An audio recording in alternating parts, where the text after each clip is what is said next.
we should not be in somewhere where we don't feel good. That's not good for us, for nobody. And it's possible, you know, it's totally possible. We are so clever, human beings. We have these possibilities, all possibilities, you know.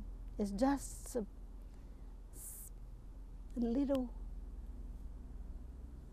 you know, go out of these shapes that were like somehow imposed to us, from us. We impose us those, you know, structures like this, and we are all caught there inside, or some of us we are not anymore, you know. But this is, just live this, just be.